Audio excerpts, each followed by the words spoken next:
Hi, I'm going to read to you today from the first chapter of my new book, Within My Reach, which is a modern gay retelling of Jane Austen's Persuasion. So let's go. Alright, chapter 1. Anna looped bubble wrap around her father's favourite sculpture, a peacock made entirely out of mirrors. The only upside of moving out of the house was the possibility that this monstrosity would never see the light again.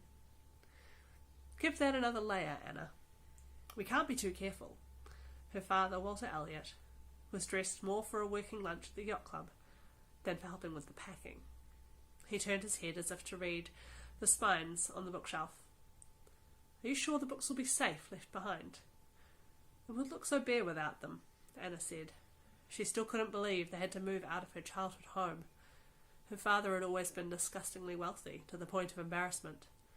And yet it had come to this, stripping the place of their personal effects. Was Walter really worried about the books? He hadn't opened one in years. And Selina said he's a writer. Was Walter even listening? Selina had been trying to soften the blow when she'd told Anna that particular detail about the new tenant. As Walter's commercial manager, Selina had the family's finances and reputation in mind. But she was also Anna's godmother. She knew that Anna's sense of fairness might have been appeased by a creative type rising to the top, ousting a father who rarely seemed worthy of his many privileges. Walter gave an ominous hum. Prestigious apparently, but I've never heard of him. He inspected himself in the mirror above the mantelpiece, fingered the dark hair at his temples. He looked rather like the advertisement for his beloved Chiffre Rouge watch, tan and clean-shaven, grey hairs dyed chestnut every 8th of the month, and perhaps little Botox at the same time. Hard to be sure, but for 60 he was awfully smooth in the forehead department. Anna unravelled the last of the roll of bubble wrap. To think, just yesterday she had had her students researching the longevity of single-use plastics, and here she was drowning in hypocrisy. She pinched a corner, eliciting a satisfying pop. The familiar growl of her brother Max's Audi rumbled to a stop outside. Walter plucked a pretentious statuette from the bookcase and sighed. I'm sure Selina did her homework, but I don't like the sound of the man. Perhaps we should delay the move, make sure we've considered all our options. We can't afford to wait, Anna looked over at him. But he wouldn't let her catch his eye. He was gazing out at the harbour view. Max announced his arrival. Philippe's had a cancellation. Table's ours, 1 o'clock. He was dressed to the nines, and Kay followed him in spiked heels and a fresh coat of sunset orange mani-pedi. They clearly weren't here to wrap knickknacks and load boxes. Making progress, Max pushed sunglasses worth more than a week's groceries up into his coiffed blonde hair, then went through to the open-plan kitchen. Kay kissed Walter on the cheek. You've clearly earned a break. Anna tore the last tape off the roll, and Kay plucked a new roll of tape from the sideboard. She was Max's personal assistant, and had a knack for bringing out the worst in both him and Walter. But she passed Anna the tape. Thank you, Anna twisted it onto the dispenser. There's not much left in here, is there? Walter glanced around the room, unseeing. Nothing important. Max pushed a glass into the ice dispenser. Anna looked up at the sharp clink and crack, only to see him stroking the fridge. Can we leave instructions for the ice maker? Selina didn't just take the references without doing some, digging, right? She sent me their dates, Kay perched on a bar stool, pulling out her phone. Selina asked me to do keys and whatnot, since she'll be in Australia by then. Anna slid the tape dispenser along the seam in the wrapping. Can't hurt to Google him. Max peered over Kay's shoulder. Adam Lafolua. On hearing the name, Anna's hand slipped. The razor edge of the dispenser grazed the skin off her knuckle. No one noticed her hiss. They were all crowded around Kay's phone. This is Selina's idea of a reputable tenant?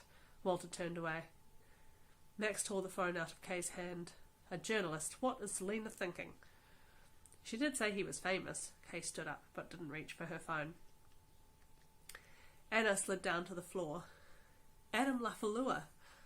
Well, I've never heard of him. Max pawed at the screen. Maybe it's his wife who's famous. She's kind of hot. Sophia Wentworth. Sounds familiar. I'm calling Selina. We can't have this, Walter noticed, Anna staring at him. Don't give me that look, Anna. This is my business. I'm a good judge of character, of a tenant. It's not what you think. Did he really think she was shocked by his barely veiled racism? As if that could elicit the lung-shrinking, world-spinning gut punch Max had just landed. And Max had no idea. Thank God Max had no idea. Wentworth, where do I know that name from? He let Kay take her phone back. It'll come to you when you're thinking of something else, like which wine to pair with lunch. Philippe's! Max dashed past Anna and out of the room. She shrouded the mirrored head of the statue and strangled it with tape. Into his phone, Walter all but shouted at poor Selina. This Lala fellow just won't do. It doesn't look right. I don't like it. Call me when you get this. He gave a heavy sigh. Max barreled back in. Wentworth was the name of that piece of work. He turned to Anna. That chick you know. Sophia Wentworth? Kay looked properly impressed. No, Anna found her voice. Not Sophia. Right then, Walter buttoned his jacket with a flourish. Selina will sort it. I have nothing more to say about any of them. With that, thank heaven, they left Anna in peace. Well, maybe not peace, per se. Typing the first 4 letters of Frida's handle was enough. The rest appeared. Too easy. A mosaic of photos filled the screen. Frida's eye, her sense with a camera, was a kind of alchemy Anna had never understood. A picture of a street could be anywhere in the world. Scuffed shoes, bony ankles, the hem of jeans pale and frayed in the foreground, and crumbling pavement in sharp focus, the traffic behind a blur of colour. The next photo was a pattern, like a chevron. Anna tilted her head. The shapes became seats on an airplane, or the headrests, slightly offset by the angle of the photo, the light flat and warm. Frida was flying somewhere. Anna flicked her thumb down, pleading with Instagram and God for an update, a location, even an airline. Nothing. She threw her phone aside and dove at the polished bronze. One layer of bubble wrap and the occasional strategically placed square of cardboard ought to do it. Her father didn't trust the moving company to handle his prize collection. Being particular, nay, pedantic, about the superiority of every one of his possessions was the price his ego required. Similarly, he would enjoy laying a complaint if anything got damaged. Anna trussed up an atrocious glass piece and then threw the tape across the room. Next, she needed to tackle all the detritus in the backs of the cupboards. Felt like a good thing. To be going through everything, sorting out their lives, what was worth holding on to, and what they were better off without. If only it were that easy. She didn't even know if Frida was coming back to New Zealand. Just the merest possibility had her spinning. And at the same time, somehow, limp, brutal clarity. Anna needed a change, and perhaps a personality transplant too. Unfortunately, the living room cupboards didn't serve up the transformation she longed for. The next door revealed a hoard of thick old photo albums with marbled plastic covers. Her phone buzzed. A text message from her sister Meredith. The nanny's been gone 2 days. I'm tearing my hair out. She's spoiled the boys rotten. They're unbearable. Waiting for the inevitable follow-up message, Anna flicked across to Instagram. Frida's profile picture was a cropped bit of an expressionist painting, a goat clutching at a violin. Another message from Mira arrived. You teachers have it so good. 6 weeks vacation. What do I do to have that much time entirely to myself? Anna wrote, I do have a bit of work to do, but I'd love to hang out with the boys. Any time you like. Did you get the results of your blood tests? How are you feeling?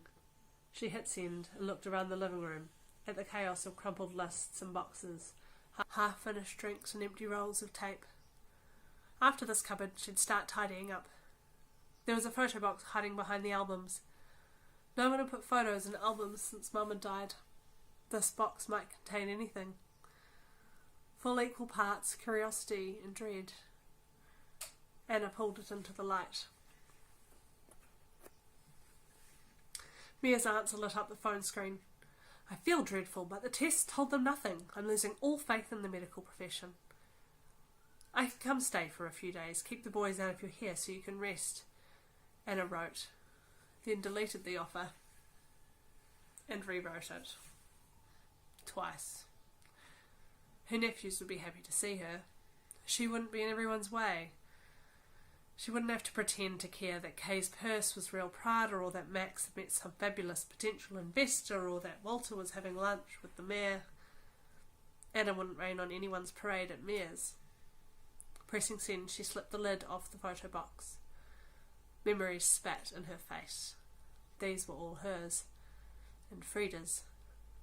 Anna felt the crisp edges of the prints flicking through, immediately breathless. There was one of her laughing. She looked so young. And another, she was reading, so serious. But there was something else there, a contentedness, a hopefulness, a sense of safety, of belonging. The next photo was the two of them together.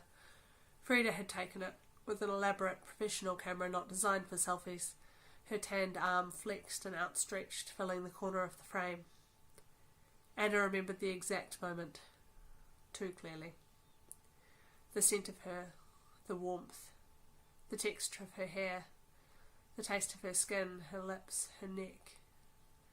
In the picture, Frida was looking at Anna, watching her with an expression like awe on her face. She'd been utterly lost. They both had been, exquisitely happy. A few of these Anna had taken, but all of them they'd developed together in the downstairs bathroom, sitting on the cold tiles, their legs entwined in the dark. The heat of Frida's skin, the delicious ache of longing, the thrill of just watching her stand up from the floor, her dishevelled skirt and shirt falling almost back into place. Almost, but not quite. Long legs, thick thighs and defined calf muscles, a triangle of soft stomach. Anna hadn't been able to look away. This is good practice for hotel bathrooms, Frida had said, nudging at the photo developing in the bathroom sink. So long as they don't have automated lights on sensors. I doubt any hotel we can afford will have automated anything. Anna had leaned back against the tub, watching Frida tuck the toe of one foot under the arch of the other, the muscle flexing in her thigh, the shadow of her skirt. Anna knew Frida's body probably better than her own at that point. Every bit of it she'd studied and adored. If we go to Jakarta, we can stay on Sophie's couch. They're all set up there. Adam's doing some climate change piece, guest lecturing at the university on the side. But cheap flights to Southeast Asia come up pretty regularly. It's the obvious place to start. Anna hadn't known how they'd pay for any of it, but dreams wouldn't add 50 cents to her student loan. We'll find a cheap flat, live on noodles, and for dessert. Frida ran her foot up over Anna's knee, then sank back to the floor, her warm, smooth skin, her certainty. It had all seemed possible. The phone rang, calling Anna back to the present, the packing, the mess. It was Selena. "How's Australia?" said Anna, turning the photos face down, hoping Selena wouldn't notice any strain in Anna's voice. But there was handwriting on the back of the photo. "I just talked to Walter," Selena said. The apartment fell through. What? The house was already promised to tenants. Frida's family of all tenants. Frida already thought the worst of the lot of them, and now... What are we going to do? It's all right, I remembered your idea about staying on the boat. I was kidding. Maybe Anna could stay there by herself, though. Let Dad and Max do what they liked. Walter took it very seriously. He's considering living on the boat? Not considering, decided. He's serious. Your berth is small, I know, but there are worse places to spend the summer. Anna stuttered. Just think of the money saved. Selena was right. Selena often was. She was Anna's most trusted friend, and one of the few people who knew how to manage Walter Elliot. The only other, Anna's mother, had died 9 years ago. The man sorely needed managing. The La Falua's lease is just for 3 months, and you only have to sleep on the boat. Great walks around the harbour front. Just think. Selena went on about the perks of living at the marina. Anna had offered to stay with Meredith to help with the boys. She couldn't tell Selena that, though. Selena wouldn't like that at all. She'd say Meredith was taking advantage of Anna, hijacking a well-earned summer vacation. But Selena was in Australia for the next 3 weeks. Nana could probably get away with a little doormatish behaviour. Don't worry about me, Selena. Have a gorgeous trip, okay? Anna ended the call, and Instagram filled her phone screen. There was a new photo on Frida's feed. A bright, grassy slope, green and yellow, rising steep in front of the photographer. And up above her, a gnarly tree with grey-green leaves and bright bursts of red flowers. A Pahutakawa tree. There was no mistaking it. Frida was back in New Zealand. Anna put her phone down on the floor, pushing it away from her. Without thought, she turned the old photo around to read what was written on the back. From the moment we met, totally yours, F.W. That's the end of this little taster. I might read the rest of chapter 1 in another video, if this one works. This is like my 5th try, so I'm getting a bit... But, anyway, here we are. That's life, hey? Just do the best you can in the crazy circumstances you find yourself in. Anyway, you can buy Within My Reach on all your usual ebook retailer sites, and you can probably get more than that in the free sample if you're really keen to have a little bit more of a nosy before you commit to the grand total of, I think it's like $3.99 for the book. So, you know, you could just buy it. That'd be fine by me. I'd be okay with that. Bye!